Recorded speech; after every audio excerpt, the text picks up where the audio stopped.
When you go home, I would like for you to leave the television set turned off, sit down in your favorite chair, and spend about an hour minimum just going through page by page by page through these 3 books until it begins to focus for you.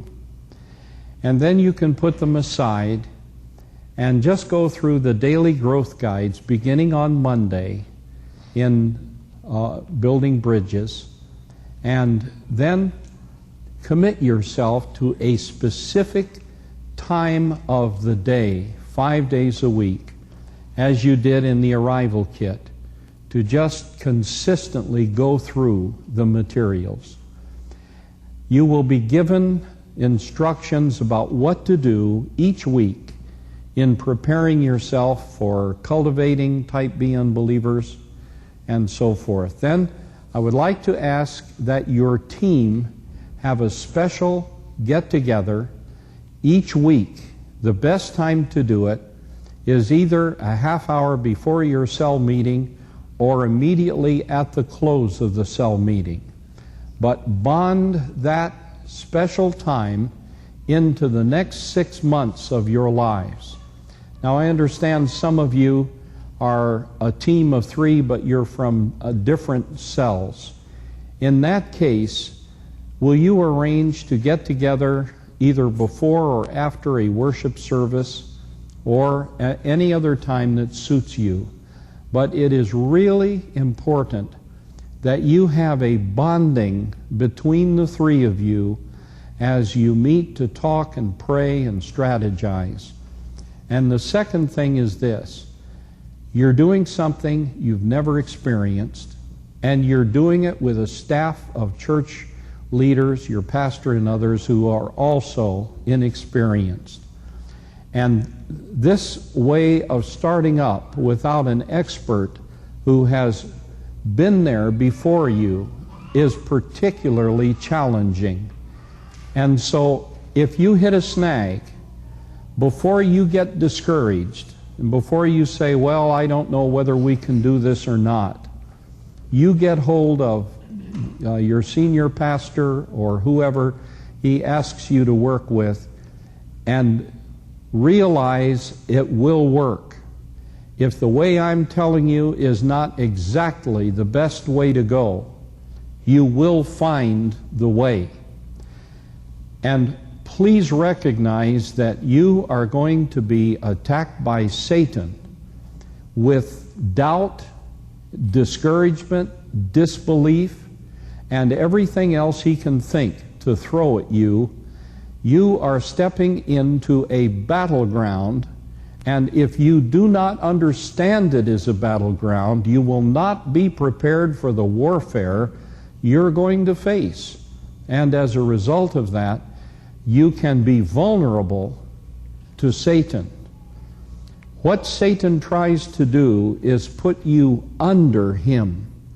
He tries to give you whatever it will take to knock you out of the battle. And more than anything perhaps you've ever done in your life, as you move into this penetrating of his domain, where he has locked up his prisoners and has made their heart stone so that they have no responsiveness to the Holy Spirit, you must recognize that your greatest tool is prayer.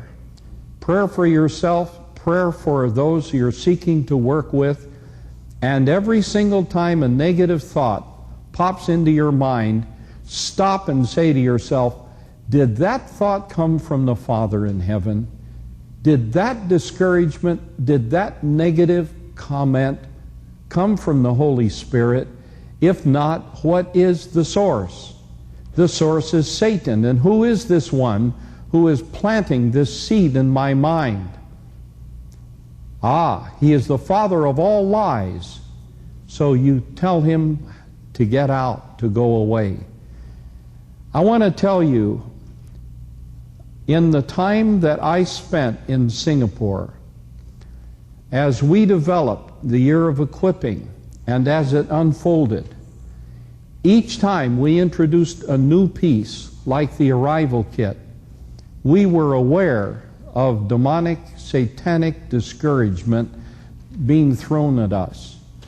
But I never hit anything in all my ministry that came with the wave of negativeness that hit the church all the way up to Lawrence Kong, the senior pastor himself, as when we introduced what I'm teaching to you today. We had such painful memories of that time. And I know what you're going to face. And I must alert you to the fact that you are the vanguard of this church. You are the very first ones to do this. And if you succeed, and if you are blessed, and if people begin to pour into the ministry, and these groups get established, and they begin to grow and multiply, and your ministry begins to penetrate into various interest groups, and the church begins to grow, 2 or 3 years from now, you are the people who are going to turn around and look back and say, I am so grateful that God allowed me to be one of the innovators to make this work. And there will be waves of people that will come behind you. But if this little group sitting in this room allows Satan to bring defeat, there will be waves of defeat that will go behind you. This is the way a cell church grows. Understand the theory. Everybody is a minister. Not everybody is a vocal evangelist. But when you get into share group life, it could be a mousy little lady who can only sew clothing for orphan children like Dorcas. But she can invite the group to her house and show how to sew children's clothing. Anybody in your cell can have a part in this. We all know how to do something. And so we use the natural capacities and interests we have to make a connection with unbelievers who have no spiritual interest but may be impacted by who we are and what we do. So if Ruth and I, next year, I get to stay home enough, I hope, that she and I once again can have an interest group. We can't when I'm traveling nearly 8 months out of this year, but next year, you know what we're going to do when we come to my house? I'm going to talk about Macintosh computers. And I can fascinate them with a whole evening of Macintosh computers and the internet. And did you know that right now on this computer I can pick up by internet a Christian radio station in Houston and listen to what they are broadcasting live at this very second in Houston, Texas on an FM radio station. And I can pick it up in Zurich, Switzerland. You know, I can fascinate people for an evening. And now, can't you do the same with something? You like to cook? Well, cook a meal and have everybody get in the kitchen and help chop up the onions and everything else and cook it and eat it. There are just so many fun things that we can do together. And as you learn how this works and the trust relationship that develops as you spend this hour and a half a week together gives you a perfect opportunity to call and say, hey, let's go shopping this afternoon, or there's a good movie on. Let's go see this and come over to my house afterward for pie. Do whatever you can do to develop these relationships. Our problem is the fact that we pretty well run around with the same crowd year in and year out. And a very famous man, Ralph Waldo Emerson, said, you will be exactly the same person you are 5 years from now as you are today, except for the people you meet and the books you read. And so this is true of you, but it is also true of the unbelievers. And as you intercept their life with your love, your interest, and they find it pleasurable to be with you, there will be a heart connection, and in that Christ will reveal His glory, and His love will flow to them, and they will become a part of the kingdom. So, now this afternoon, I'm going to go from share groups to interest groups. And I would like for you to take Building Bridges, Opening Hearts, and I have just a couple of pages here that I want you to look at as I introduce this. On page 26, I've asked you to think about the needs and interests of those in your oikoses. But this really is going to have to work around your needs or interests that can make it possible for you to effectively relate to these people in the world. Now, we have one member of our class who is interested in model railroading. And he came to me at the break, and he said, has anybody ever done this with model railroading? And I said, well, I know an architect in Houston. We were in his house, and he had a room as big as a living room, and the whole thing was built up with railroad trestles and trees and all kinds of houses and a mountain that the trains went up and all different kinds of trains. And he said, you know, there are conventions. These model railroading people just drive everywhere.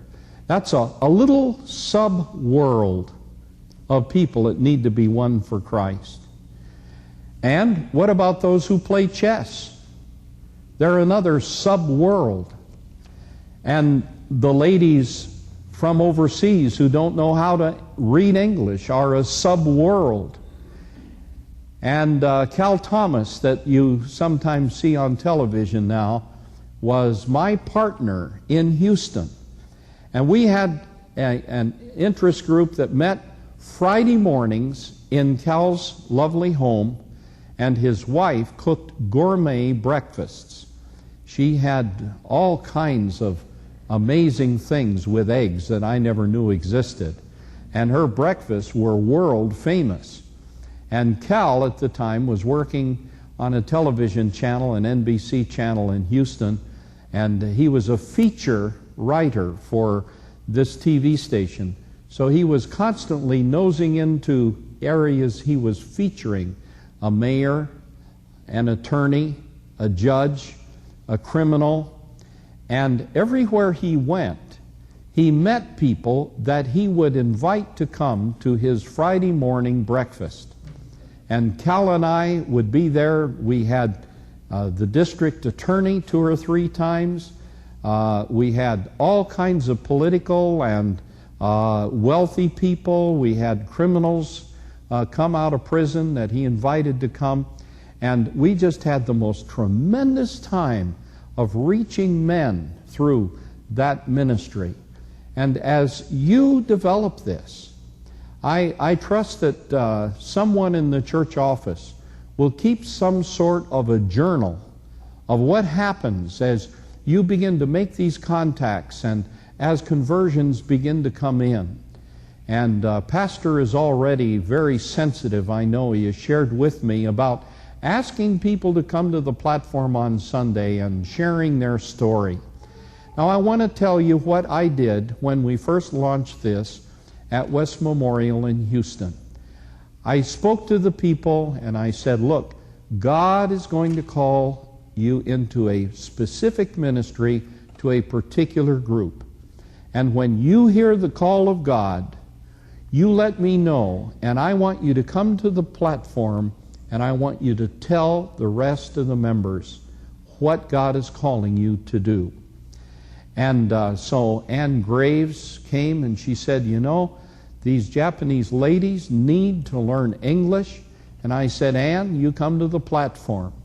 And so she got up there, a pretty little thing, and she shared her burden and kind of, you know, got teary-eyed. And I said, now, Ann, you come and kneel here at the front. And some of the pastors gathered around and set her apart. And then I had her stand and I said, now how many of you ladies in this room want to share with Ann and back her up in this new ministry? And here and there, ladies would stand. And they were all from different cell groups. That was all right. But we drew them together then. They stayed in their cells. But this was their ministry area. And it wasn't long before Hope, helping others practice English, grew larger and larger and larger. And then Ann came to me, very teary-eyed, and she said, Gerald has just been transferred to New York City. We're going to have to leave. And Ralph, you've got to get somebody to take over Hope. And I said, oh no, I don't. I didn't start it. The Holy Spirit started it. He called you to do it. I don't have a problem. You have a problem. And I don't care whether this ministry goes on or not. If God doesn't want it to go on, I don't know about you, but I'll be glad to let it die. If people aren't called to do it, I am not going to pump it up like putting air in a tire with a hole in it. And so Ann got up on the platform again, very teary-eyed, and oh, you know, God has blessed this, and look at all these Japanese ladies that are here this morning, and I'm leaving, and Uncle and Brother Ralph says that if somebody isn't called to take it over, he'll just let it die, and I don't know, I'm just praying about this. And about that time, I believe it was Joyce White who stood up in the audience. She said, I'll take it over, and everybody applauded, and it went right on. So what is happening? God is going to call you into ministry. And that ministry is going to be one that you naturally enjoy, that will attract people to you and to Jesus, and the future is going to be very precious. And as you go through the metamorphosis, you will find some cell groups that are made up of people who are won through a specific target area. So as cells multiply, as they do every 6 months, in a year or two you'll have lots of cells that will not be as geographical as they will be topical. And that's okay. Dion Robert has cells that are right through the police force, right through the physicians, right through the nurses, right through the university professors, right through the politicians. And you will discover how this thing will begin to adjust itself in the Shenandoah Valley. Page 26. Which of the needs and interests of type B unbelievers do you share? This doesn't necessarily mean you're more of an expert in some area than they are. Sometimes the reverse is true. You can develop the share group around the need or interest you have, which they also have, but are more experienced than you. I did that one time, not as a share group, because this was before my cell group days, but the same principle applied. We had a man across the street who was a type Z unbeliever. And we just couldn't, he wouldn't even talk to me because I was a preacher. He just despised me. And at the swimming pool, Ruthie discovered from his wife, her kids and our kids went swimming and the ladies sat and talked. Ruth discovered for me that he was a fanatic on penny stocks. And he pulled up one day in his sports car and got out, and I walked across the street and I said, as you know, I am a poor preacher and I don't have a lot of money, but I've saved $500, and it's the first investing I've been able to do in years. And your wife mentioned to Ruth that you know about penny stocks, and I think penny stocks are the only thing I can expect to do anything with $500. Would you mind helping me to know what to do with my $500? Well, he exploded like a balloon. He was so proud that I needed his help. So he took me in the house, and his wife told Ruth she couldn't even get in his office to vacuum the floor. It was so sacred. He wouldn't let her in. But he took me in there, and there were all the charts of all his penny stocks around the walls. And he showed them to me and showed me how they grew and how he He sold at the right time and bought at the right time. And he advised me about what to do with my $500 in penny stocks. As I recall, I did pretty well. I may have doubled my money or something. But it gave us a reason to talk all the time and develop the friendship. And God is going to show you those ways. So what would you find interesting to do with unbelievers? Are you into penny stocks? Well, maybe there's somebody like me out there. So an example of this is what I told you about Johnson Lim, the share group team who wanted to learn to play the guitar. And that thing just grew and grew. So on page 27, there's a little workshop time for you, and I want a report from each team. I want you to be able to compare notes with each other and share your ideas.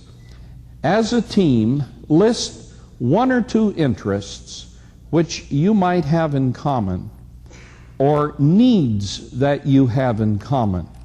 For example, diabetics are a target group, and we started a tremendous diabetic share group ministry in Singapore. And we went to all of the houses in Marine Parade with a flyer. The flyer, well, we're talking about 15,000 homes to begin with. And our cell members put flyers in all the letter boxes. And the flyers said, here are 5 symptoms of diabetes. Do you have 3 of these 5? And it listed the 5 symptoms of diabetes that most people didn't know about. If you have these symptoms, number 1, see your doctor. Number 2, contact us about a group you can join with other diabetics that you can get help about this. The man Eugene Seau, who was an architect and now is one of the 3 top pastors, has a wife, Julie, who is a lawyer and has been a diabetic from birth and has to give herself shots all the time. And it was through her that this dear couple recognized the need to draw diabetics together. And there is an island-wide network of diabetic share groups right now going on all over Singapore. You see the many, many ways you can touch and reach out. So if there is a need that you've had of any sort, that may be a flying wedge.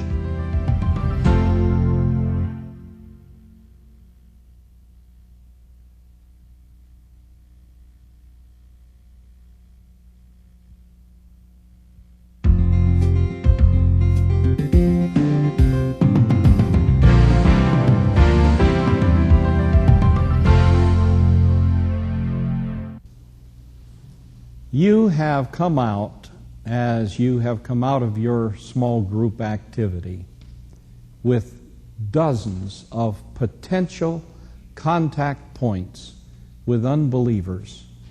All of them are of interest to you. Do you see how exciting this church is going to become when all of these begin to develop and you're having all of these wonderful times with these folks? And behind the scenes, you're getting to know them and waiting for God to open their hearts. It's going to be an exciting church. Now, I want to tell you about a ministry that Ruth and I had when we first began the Cell Church in Houston years ago. Ruth and I had many ladies in the church who were divorced. And we realized their terrible pain as we were in cell groups with them. So Ruth and I asked 2 ladies who had both been divorced if they would join us and form a target group for divorcees. And we advertised in the elevators and in the shopping centers, in some of the grocery stores. They had a little piece of paper that you could write a note on with telephone numbers and strips that you would just tear off and take home. And so we said, divorcee recovery groups, bleeding from every pore. Call, and we put our phone number down. We filled up just like that with divorced women. And so the four of us began this ministry. And one of the things we learned from the first cycle were the topics the women wanted to talk about. I asked them, what do you need in this 10 weeks? And as a result of that, we had a lawyer who came in and talked to them about the legal problems with husbands that wouldn't pay their alimony, and how to deal with loneliness. And we taped all of these. Dr. Hart came and talked about depression. She was a psychiatrist. And we made these little 20-minute tapes. And then we had them for the next generations where they could listen to these tapes and share them. And I will never forget what I learned in that first 10-week cycle. One of our older women who had what she thought was a successful marriage, all the years the children were growing up, and after the last child left home, she discovered that her husband had been having an affair for years and had waited until the kids left and then just dumped her. And she was hurting so bad. And she was in her 4th year after her divorce. And some of the other women were talking about how terrible Saturday mornings were. It was the most depressing time of the week, Saturday morning. You have the weekend ahead, no spouse, and your life is empty. And this precious Christian lady that was on my team said to the other younger women, she said, you know, girls, this is the way it works. One morning you wake up, she said, I'll never forget, it was a rainy Saturday morning. The rain was spattering against the window, and I looked out the window, and for the very first time, 2 years afterward, I was able to say, it's over. She said, that's when my life began again. And you've got to come to that emotional point where you say, it's over. I realized as we went through the first weeks of that cycle that these ladies were mostly dead broke. Their husbands were not giving them the support that the courts had ordered. They were struggling. Some of them had little children to support. And I knew they were dead broke. So at week 5, as I thought about week 10, you know, the big celebration, I took an old hat I had in the closet, and I said, I don't even want to tell you what we're going to do with this money until week 8. But I want you to put all your pocket change, just empty the change out of your purse and put it in this hat. And we're going to do something with it at the end.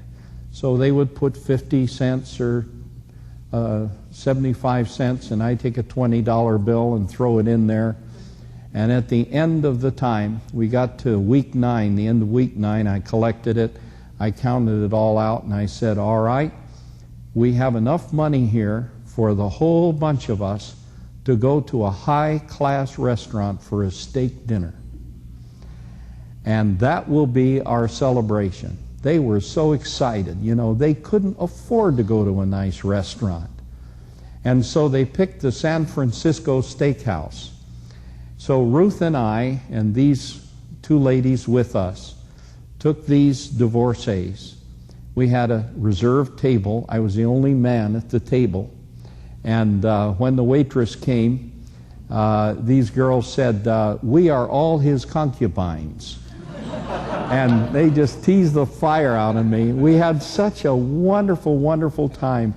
And you know, that thing became so popular that we could not handle the requests for these groups. And we had to link up with the Missouri Synod Lutheran Church, which was very on fire for God, about 5 blocks away from us, and share the load of divorcees that wanted to join one of these groups. There is such an awesome opportunity There are so many people who are going to respond. And as you get a vision for what you can do with a new value system, with your life, a servant life, where Christ is in you, and Christ is in that trilogy, the three of you, as you meet together, you are the body of Christ. He's going to rise up within you. He's going to show His presence. He's going to reveal His power. And as you meet privately, one-on-one with these individuals, and they begin to trust you, and they begin to open their hearts, you're going to find the open doors for the gospel to go through. And so I want you to begin to pray earnestly about how you are going to structure yourselves, and you will become a parable within the cells of this church. And in a few weeks, as this thing develops, and you begin to talk about it back into your own cell groups, there will come an awareness that this is our new lifestyle, this is our destiny, and we can penetrate all over the Shenandoah Valley and touch all kinds of people that are interested in everything from herbs to divorcee recovery. And as you extend your network out and out and out, you will begin to see 20 people a Sunday come in their public confession of the private decision they made with you in their homes. And more, there will be type A unbelievers that will be brought along by you to a point where you can take one of the young men in your cell group and say, listen, you know, I know you've been through John 3:16. You need to win somebody to the Lord. Let me introduce you to my friend. He's ripe for the picking. And this thing will just grow and grow, and you're going to be just so blessed by it all.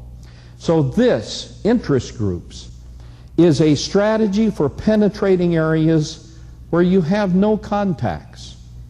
And it's built on the fact that people have common interests. Now there's some guidelines that I want to give you.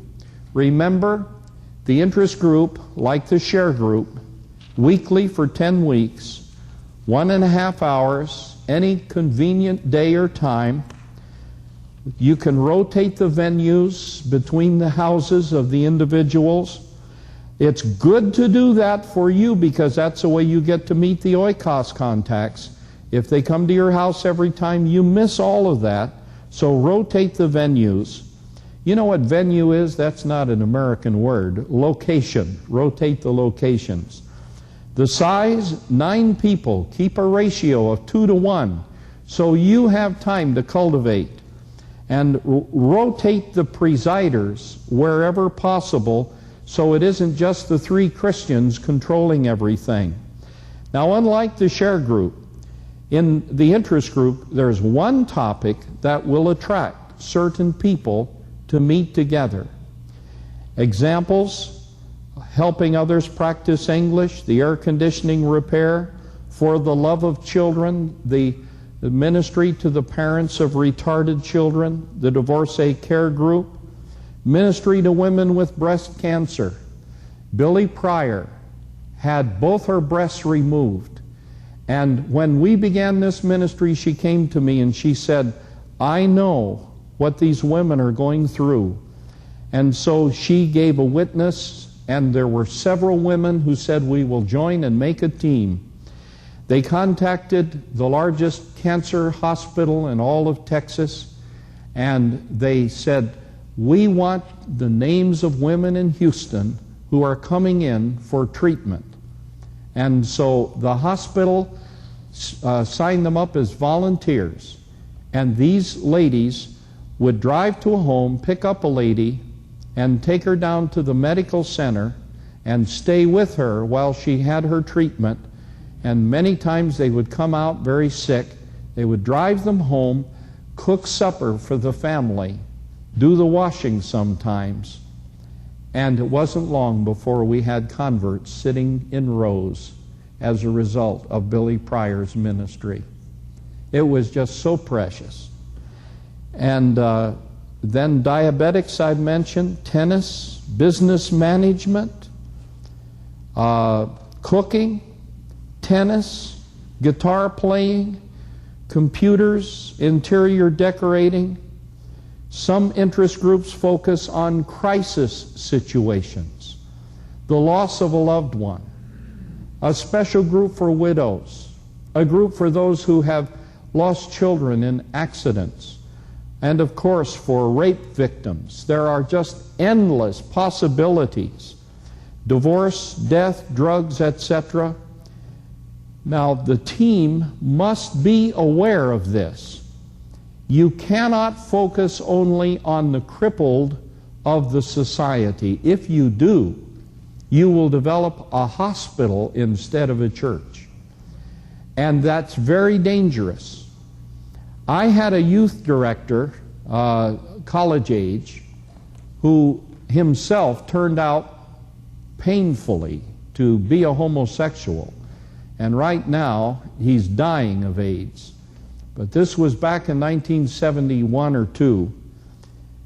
This guy, because of his own hidden sin, was attracting all the sickos in town. They weren't all homosexuals.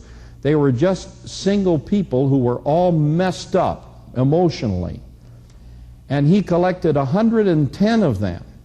And he had 11 groups. And after church on Sunday, the church would feed a free meal to the whole bunch of them. And before I knew what had happened to us, the healthy singles would come in 2 to 3 weeks, they'd be long gone. And we couldn't understand it until I began to call some and say, why have you left us? Why have you left us? Man, that's the most messed up bunch of people I've ever seen. I want to be around some healthy people. And you know, I had to kill that whole group and just stop everything. Cut off the lunches, told them that the church would no longer support themselves, and eventually I had to deliberately dissipate them to First Baptist Church and Second Baptist Church, some of the bigger churches that could handle a few sickos in the midst. And it took us another year to rebuild a healthy singles ministry. And that was a very hard thing for us to work through. So do not get the idea that you ought to grow your church by reaching just the sick people. Now remember, there are two kinds of people in crisis. Crisis people who are going through a situation they will recover from and be healthy again. Divorce is one example of that. But there are chronically ill, emotionally ill people. And you cannot deny ministry to them. But it is so easy to attract them, like a cake attracts flies. And if all you do is reach out to the really sick people in the society and don't keep a balance, you'll have trouble before you're over, and you won't be happy that you did it in the long run. So cell members who make up the team must decide the group God wants them to reach. But remember, what you launch is going to be a chain reaction. There will be one cell after another that will multiply out of this. You start one group for guitar playing, and it won't be long before you'll have all the guitar players in the whole valley. And remember now, the exciting thing is that cell members can form an interest group for topics they enjoy or have experienced. In Houston, when the Depression hit, we started groups we called LIFT groups. L-I-F-T stood for Living in Friendship Together. I don't know if this made any impact on the rest of the world, but in Houston, when OPEC suddenly took over the oil sales and the U.S. oil industry collapsed, in Houston, tens of thousands of people employed by the oil companies were suddenly jobless. And we were told that for every oil employee that lost a job, there were 8 ancillary jobs in the city that went out of employment too. Restaurants closed. Shopping centers closed. I had one man who heard me on the radio on my broadcast called Carpool, who called me. He drove up in a Mercedes-Benz, and he came out of his car and he had a cashmere coat on. And he sat down and began to sob. He said, "I'm thinking of taking my life." And I said, "What is your problem?" He said, "I'm so humiliated in front of my family and my friends." He said, "I've been making $400,000 a year for the last 15 years, and now I'm only making $60,000 a year." Boy, I had to bite my lip to keep from laughing. I would have loved to have made $60,000 a year, any year. And yet that's where we were. And I recognized that we had a very special moment in the life of Houston, Texas. And what I did was advertise lift groups. And I used my radio broadcast to draw people from all the churches in Houston who were unemployed, who were Christians. And I gathered them together. And I had 184 unemployed Christians scattered all over Houston. We marked them on a map with pins so we knew where they were. And I wrote 10 weeks of material for 10 weeks of group meetings for the unemployed. And before we went public with it, I got one banker to talk about how to handle your funds when your salary is dried up and you've got debts with banks. I had another lawyer come to talk about the legal side of having no income. And one of the problems we uncovered was that every crazy relative, every time they saw you, said, "Have you found a job yet?" And it was driving people crazy. And so we had a session on that. We had a psychiatrist talk about how to handle depression. I had 2 or 3 different people that came and told about how to network through your friends, how to write the proper kinds of letters, how to prepare for an interview. We had all that ready. We made little yellow notebooks that said lift on them and had 2 arrows that went up like this. And then I went to the television stations. First I went to a hotel, one of the largest hotels on the freeway, and I said, "I want your ballroom for a Saturday. And I can't afford to pay anything. This is going to be to train unemployed people to start groups for unemployed people. And your reward for this will be a lot of exposure on television." And so the manager of the hotel got excited. He said, "I'll not only give you the ballroom, but I'll serve everybody hot dogs and free Cokes for lunch." So then I got all of these Christians from my radio broadcast to agree to come to this ballroom on this Saturday. And I called all the television stations. I said, "This is news. This is something for the people who are unemployed in this city." They all brought their camera crews.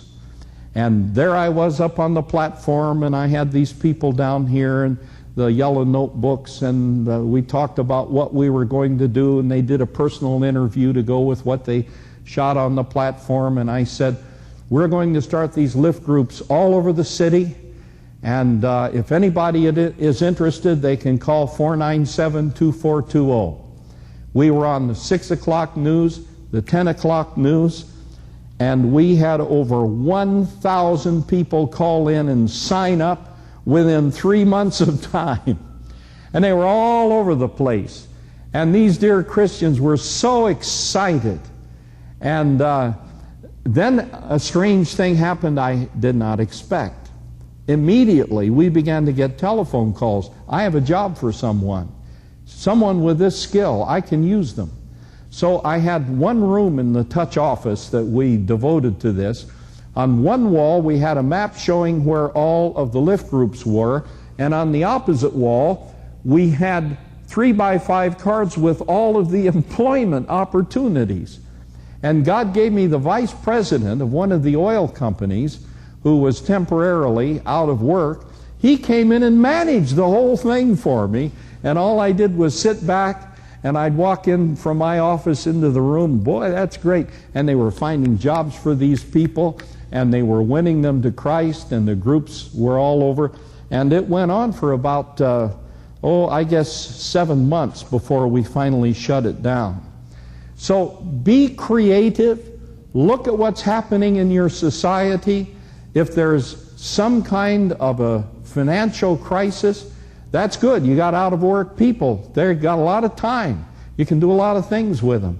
So no matter what happens, you can use it for the glory of God as you reach out. Now remember, they last 10 weeks. There's a final party, as already described. The cell will follow through for many weeks. And once the cells enter interest group ministries, you can deliberately strategize to penetrate new areas and new people groups. Now here in the Shenandoah Valley, you can begin to fill in the holes between your existing churches. And you can survey the types of people that are living in different areas, target the interests that are there. You have a retired village. Maybe you could get 2 or 3 cell groups going there by having a special target group activity for retired people. And the university students. There are just endless possibilities. And so you want to deliberately strategize. And this is the task of a zone pastor and zone supervisors. They are to be continually thinking, I've got these 2 cell groups here, a pocket between. What can I do to establish contact in this pocket where we don't have anyone, and add a group there? The more you can involve the cell in reaching out to the unreached, the faster you'll begin to find the man of peace and see a mighty harvest. Now, the cell will select the area to be penetrated, and the team of 3 will be trained using a facilitator's guide to lead an interest group. Now, we have a number of these facilitators' guides available in Houston, but one of the things that is a summer project for me is to create a do-it-yourself facilitator's guide, where I give the complete outline, and the only thing left out is the project. So if it's herbs or bicycling or gardening or something else, you can fill in those blanks, but the rest of it, how to organize it, how to hold the party and so forth, is uniform throughout. And so we have that, and we'll be expanding it. Now, your pattern for ministry to type B, unbelievers, each of you on the team will focus on developing relationships with 2 unbelievers. And God will fill the empty places in your life with people who have no contact with you and only a limited one with your Lord. Now, this is different than a share group because you don't know these people and they don't know you. Now, what you may do is advertise to a group of several hundred to get the initial contacts. Let me give you some suggestions here. Number 1, as those of you in this room were sharing the various things that you might be interested in sponsoring, my mind went to a full-page ad in whatever newspaper covers the Shenandoah Valley here. And you could say, interest groups are being launched. These are 25 interest group categories. Anytime we can find 6 people who want to form an interest group, we have a team ready to lead it. Call this number. And you could just broadcast all over and then just find out what you hit by accident. And you could do it that way. One of the things we did in Singapore was to create a postcard that was double-sized, and on one side we listed 10 different groups. On the other side, name, address, please contact me between these hours. And we put these in letter boxes by the thousands. And then we invited people to mail these in. And then we would go to their home and we would visit them at their door and say, we have come to talk to you about this interest group, and we would enlist them in that way.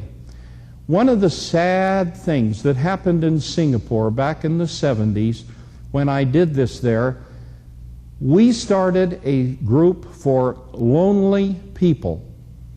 One of the members that I was working with said, there are a lot of lonely people in Singapore. You know, they're squashed in like sardines. Many of them live in one-room flats where there may be 5 people living in one room.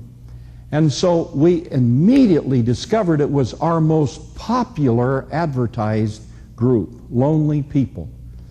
The very first Sunday afternoon that I met with the lonely people teams, I would have them come on Sunday to debrief them. This Sunday we prayed. Tuesday they had the meeting.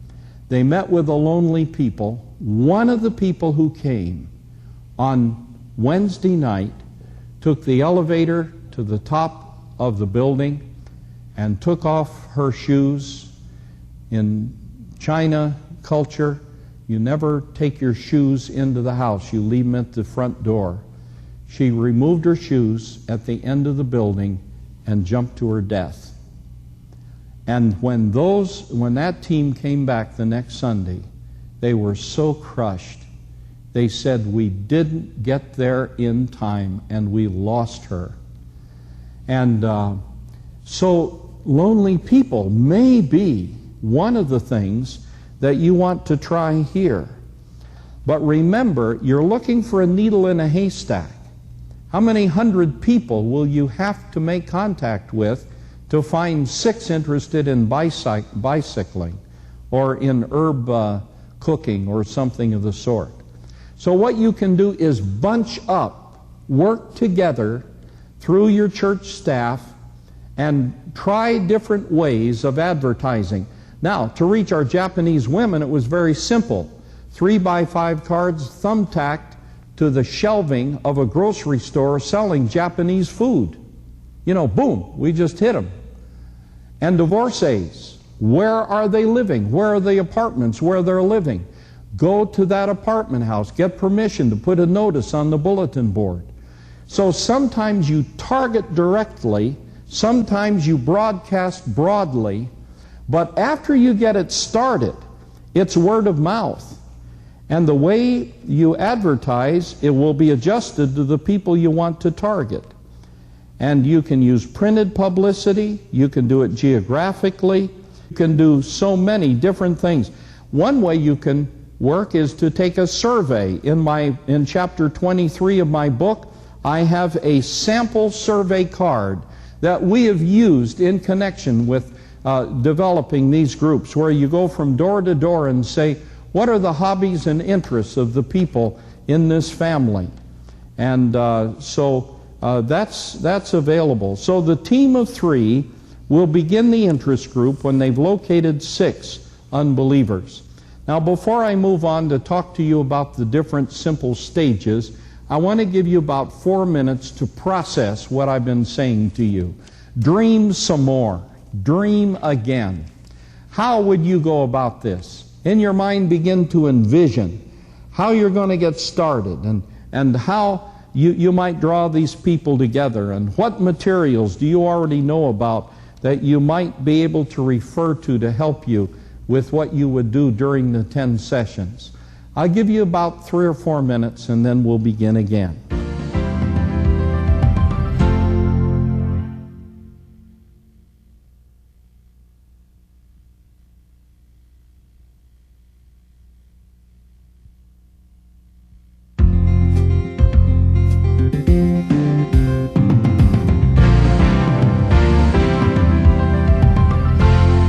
The different stages of an interest group.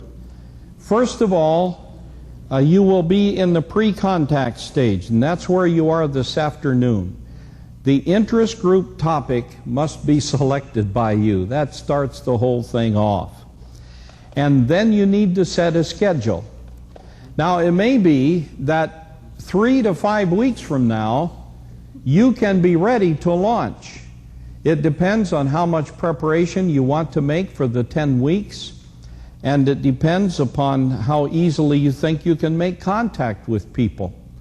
With the Divorcee Care Group, it only took Ruth and me about 2.5 weeks before we had our responses from the little advertisements that we sent out to grocery stores. And then the area for penetration needs to be selected by you. What area do you want to work in? You select a subdivision or a limited area or a wide area. That's up to you. And then you publicize your interest group. And the way you do that will vary with your target. And then you will have the contact stage. You put out the publicity and people begin to call. They say, I'm interested in this. Now you've got to make the contacts and enlist the people, and that must be by visitation. So you schedule appointments and you go to see the people. And the first question they're going to ask you will be, who are you and why are you doing this? And what you will say is very simple. We are a group of people who believe that our community needs to have good relationships developed, and we have committed ourselves to a 10-week cycle to organize people who have common interests so they can get to meet each other. And if they say, is this religious? You can quickly say, we want you to know we are Christians, but we are not doing this in the name of a church. We are doing this as citizens who want to have relationships established between people who have common interests. And we are not apologizing for the fact that we are Christians, but this is not a religious activity. It is an activity for the community. And so then you explain the 10-week schedule. By then, you will have possibly decided on a night or 2 alternatives each week that would be convenient for you. And you say, we could do this Tuesday night or we could do it Saturday afternoon. Which of these 2 would be most convenient for you? And would the other one also work if the majority choose the other time? So you get the schedule accepted by all the people involved. It's important that you respond within 3 days to those who contact you, either by mail or telephone, and you personally visit with another team member. You go to their house by scheduled appointment, and you want to share about yourselves. Tell them a little bit about your life, your family, where you live, what your interests are, and then they'll always ask, why are you doing this? And you are very transparent as you answer them. And as you interview those who contact you, you want the interview to be long enough for you to size up the person you're talking to. You don't know what this person's motives are. And if you are sensitive at all, within an hour of conversation, you will know exactly what kind of person you're working with by their language, by the questions they ask. And if you have any questions about whether this person is not sincere or whether you don't think you can handle it, you just simply say, we are not confirming appointment to the group yet. We'll get back to you. And so you have a way of protecting yourself if you need to do that. Now you work out the best days and times to meet when you get the whole group together for the first time. If you're going to use little booklets to guide the 10 weeks, these usually are $1.50 or $2. You explain the modest cost of the booklets and ask them to bring the $1.50 to the first meeting to pay for it. And you seek ways to utilize those with previous experience that you bump into. And you will often do this. Let's say you're going to start a chess group, and you meet somebody who's already won 3 tournaments, and you're not nearly that good. Well, bring that person on board as an instructor rather than just a regular member. Review the 10 sessions and the activities, and share the dual purpose of the group. The dual purpose of the group is, we're going to learn guitar playing, but it's also to develop friendships. That is always half of why the group is starting. We want people to create new friendships. In fact, in Singapore, we actually called these friendship groups. And that might not be a bad term for you to use. Think about that. It would be most meaningful to just say, these are friendship groups. Now, then you move into the community stage. You launch the interest group, and you conduct it for 10 weeks, and you are, each of you have 2 unbelievers, and you're making one-on-one contact with them during the week. And week 10 is your celebration, where the whole cell will be invited. So 10 weeks is long enough to form a friendship and penetrate into the oikoses of the 2 people you'll meet through the interest groups. If you run one of these and it goes through a holiday like Christmas, just drop it for a week or 2 and go back to it again. It won't hurt. And then you come to the follow-up stage. You are now finished with the 10 weeks, and the whole cell has come, and the guests have come, and you've had your meeting where there are 27 for the party, and now it's a follow-up to the oikos contacts. Now the cell will go through building awareness together. And you can repeat this cycle about once a year. You don't need to do it more often than that. Now, the power of interest groups is found in Matthew 18:20. For where 2 or 3 are gathered in my name, I am with them. And as you meet, the 3 of you, with Christ in you, with these 6 unbelievers, they will know that Christ is the source of your reality. I want you to think of this scripture reference. If an unbeliever or someone who does not understand comes in, while everybody is prophesying, he will be convinced by all that he is a sinner and will be judged by all, and the secrets of his heart will be laid bare. So he will fall down and worship God, exclaiming, God is really among you. Now that is a cell verse, not an interest group verse. But the witness, the silent witness of Christ in you, that is in your lives and in your group of 3 together, as you meet independently and separately through those 10 weeks with these individuals, the revelation will come that Christ is in you. And along the line, don't be too surprised if you get a chance to invite them to attend one of your cell group meetings with you. And if you do, alert them to exactly what they're going to get into. You talk to them about the fact that we have icebreakers that are like this. We have a worship service that is 10 to 15 minutes long where we meet God. We have a very transparent time of sharing as we build each other up and pray for one another. And at the end of the evening, we have a list we put up on the wall of people we know who we want to pray will be blessed by Christ's blessing in their life. And you will find your name on that list. Don't be surprised, because the cell knows about you, and we are praying that God will bless your life. That's enough. You don't have to say we're praying you're lost and you'll get saved. Just say we're praying that God will bless your life. So here are the conclusions. Teams of 3 are formed within the cells to reach out to the unreached. And this becomes a way of life for the cells. And once launched, the growth is going to be exponential.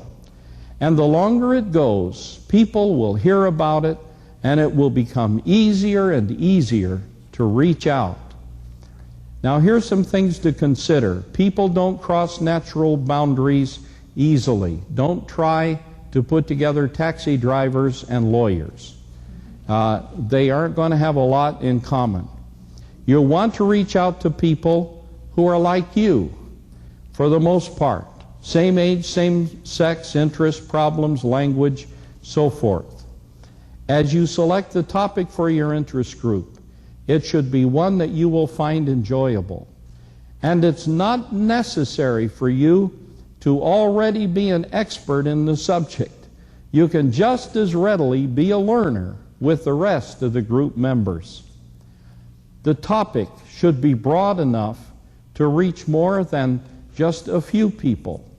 And the topic should attract the same sex as you are, or if you're a mixed team, you can bring in both sexes.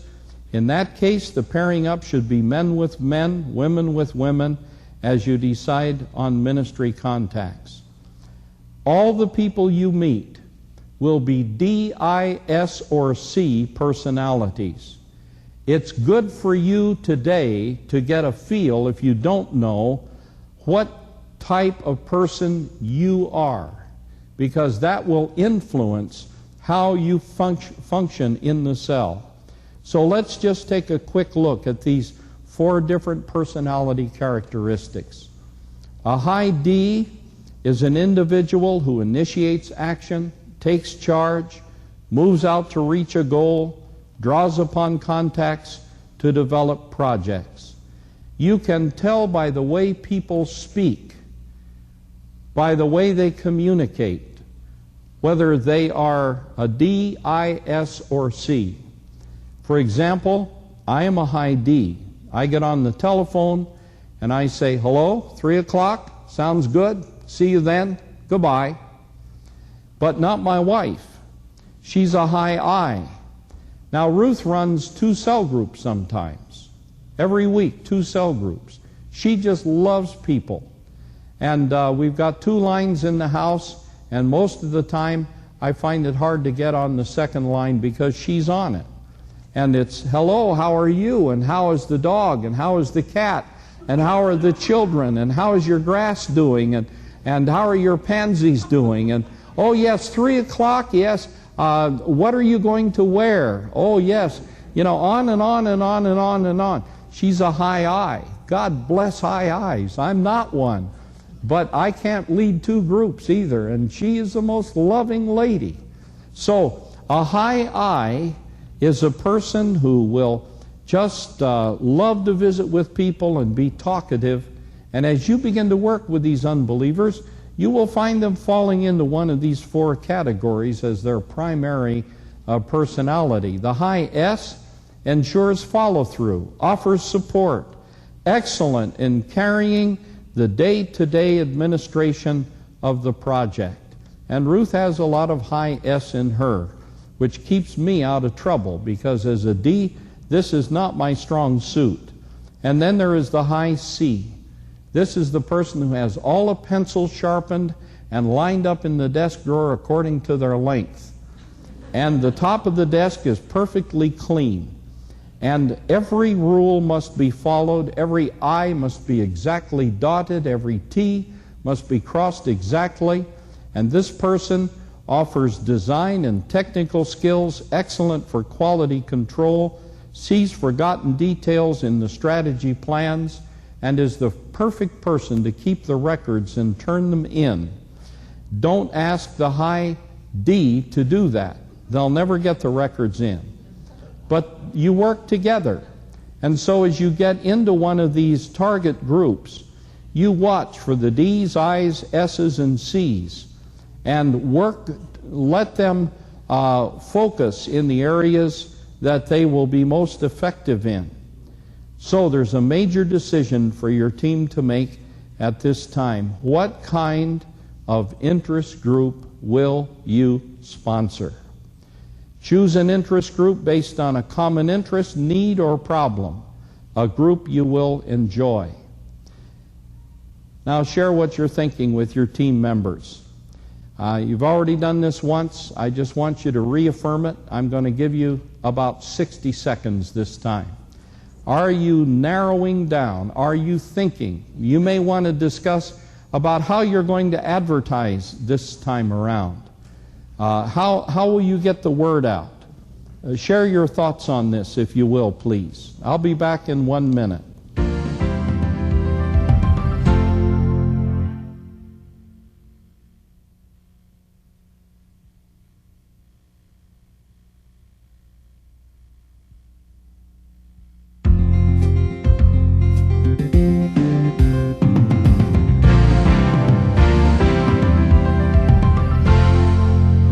I just want to quickly walk through with you what you'll do during these 10 weeks of the interest group. First of all, use the friendship questions. Where did you live between the ages of 7 and 12? How many brothers and sisters did you have? What second cycle, what form of transportation? Thirdly, who influenced you the most? And I would let it go at that. I would not use the fourth question, when did God become more than a word to you? That would be too threatening. So I would use only the first three. Now, the first week you're together, you spend nearly all the time getting acquainted with each other, just visiting. And you tell them that when you meet them and describe the 10-week experience. You say, this is a friendship group. It is not just for guitar playing. So the first week, we only have an hour and a half, and we want everybody to get to know everybody else. So the first week only, we will primarily focus on getting to know each other. The second week, you have a longer icebreaker than usual. Usually 30 minutes out of the hour is spent in further bonding, and then you launch the interest group activity. Now, it may be week one.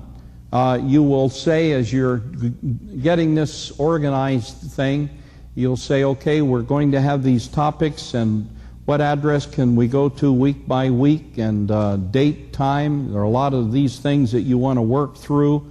So week one is kind of an organizing week and getting acquainted. And then week two, you come together and you launch the interest group activity. And you help each person relate effectively and feel they're participating. You don't allow any silent people in the group. And then weeks 3 through 9, you have a brief icebreaker, maybe 10 minutes. Use booklets if available for your topic. If not, improvise. If you need advice, ask the staff, and if they don't know, they can contact me and I'll get an answer quickly to you. Week 10, you conduct a celebration. Your initial contacts are bridges into oikoses.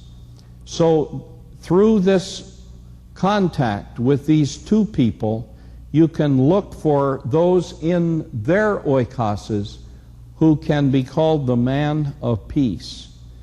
And remember, week 10, you include the cell members. And in the weeks which follow the interest group, you'll be able to touch many others, and the harvest will be awesome. And of course, what you're looking for is the man of peace, the man who is searching for peace. Now, I'm coming to the close, and I want to say these final words. You are the first. Be a research team. Before you leave, take one more look around the room and look at the faces of the people that are here. Go out of your way when you meet in worship or elsewhere to check on each other. How are you doing? How is it going? Compare notes. And ask yourselves, what can we learn about the unreached people in our area that will help us with our strategy? What kinds of people will be responsive? Observe the world around you. What do you see? As you drive down the street, as you go through a subdivision, are there old people sitting around? Are there teens that are in void decks or restaurants studying? Are there children playing? Are there tricycles in the yards? Seek to identify your heart with the area you're to touch for Christ. Prayer walks or prayer drives are extremely valuable. And you may, as a team of 3, want to get together and say, let's take an hour and just pray through the neighborhood in our cars. But we want you to experiment.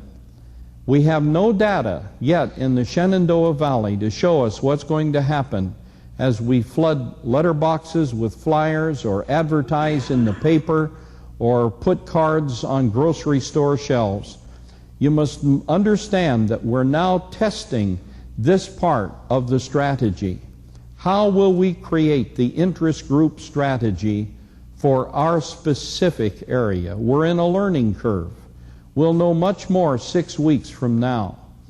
And if our theory works, we'll begin to replicate this pattern over and over.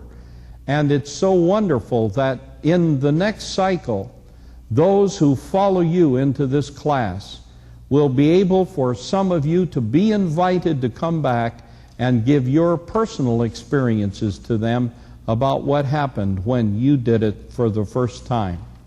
And if there are areas that I have taught you that don't exactly fit our area here, we'll find a better way.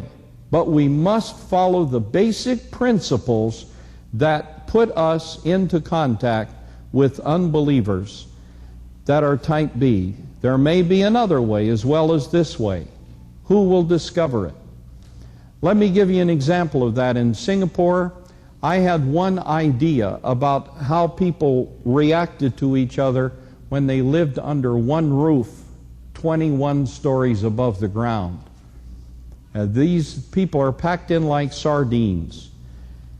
And at the time, I was living in a missionary residence. The last 5 years, Ruth and I lived in one of those housing development board flats.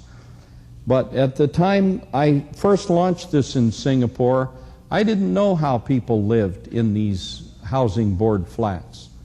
So I had one of the men I was training, he said, you know, we've all just moved in. This is a brand new block.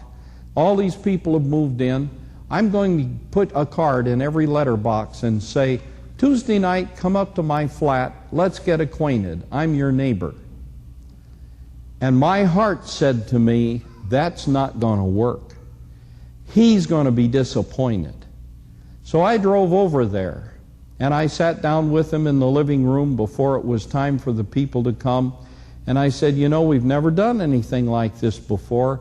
I don't know whether this will work or not, but I want to pray a blessing over you. And I kind of prayed for him and got him set up for a big disappointment in the way I prayed. And I said, now, I'll go in the bedroom, because if they walk in and see an angmo, red-haired devil, in your flat, they'll wonder what's going on. So I'll be in the bedroom and I'll just be praying until this is all over. So I went in the bedroom and left the door cracked about 3 inches so I could look out into their little living room. And boy, I was unprepared, and so was he, for what happened. Everybody on all 20 floors tried to come into that one little... He had people lined up and down the steps going both ways that couldn't get in. And he came in, he said, what will I do? I said, shout up the hallway and say, hey, we'll do this every Tuesday night for the next 3 months. If you can't get in now, come back. We'll give you a letter, and we'll take the top 2 floors one week and the next 2 floors. It was a roaring success.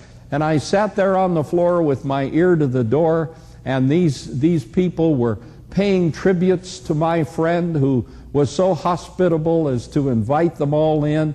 And he said, well, you know, before you go, I want you to know I'm a Christian, and I want to pray a blessing over you. And one of the Buddhist ladies said, yes, God's Christian blessings are better than Buddhist blessings. I want you to pray for my home. Somebody else said, will you come to my home and pray? That was a great success. So there may be other ways beside the ways I've told you about, and God will lead you to them. And don't think any idea is so crazy that you shouldn't try it at least once. Keep our goal in mind at all times. We want to be able to penetrate oikoses and touch unreached people with Christ's love. And a major problem is that Christians do not have channels to touch them. And that's what we're going to stop. The goal of an interest group is to create channels to touch unreached people. So, you've had a lot of good brainstorming sessions. I've done about all I can do to help you.